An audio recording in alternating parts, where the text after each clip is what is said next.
A very important thing is said कि ये गांधी जी की पार्टी है। आपने ये देश को आजाद कराने वाली पार्टी चुरा ली, आपने नेशनल हेराल्ड वो न्यूज़पेपर देश को आजाद कराने वाला चुरा लिया, आपने देश का झंडा तक चुरा लिया। अरे आप लोग डेमोक्रेसी की बात करोगे जिसका काम ही सब कुछ चोरी करना, देश के हर स्रोत को आपने चोरी किया है, देश को लूटने का काम आपने किया है। और जब आपसे हिसाब मांगते हैं तो आप कहते हैं नहीं जी नहीं, देखिए वेंडेटा पॉलिटिक्स हो रही है ये। अच्छा ये वेंडेटा पॉलिटिक्स है?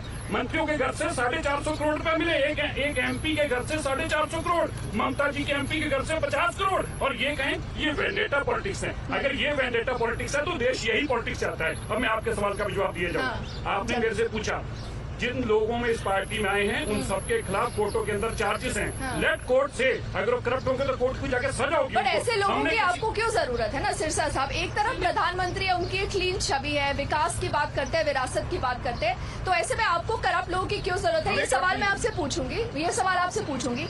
लेकिन सेठी साहब देखिए, जब दिल्ली की बात आती है, दिल्ली का वोटर बहुत स्मार्ट है, बिकॉज उसको ये पता है लोकसभा में कैसे वोट करना है, असेंबली में कैसे वोट करना है। अरविंद केजरीवाल और कांग्रेस अब जब साथ आए हैं, अरविंद केजरीवाल जेल में है, वही पार्टी जिसकी शुरुआत एंटी करप्शन मूवमेंट से हुई, जब वही करप्शन के मामलों में फंस गई है, आपको दिक्कत तो नहीं होगी? रमेश जी का भी नुकसान कर देंगे आप, ऐसे लगता है?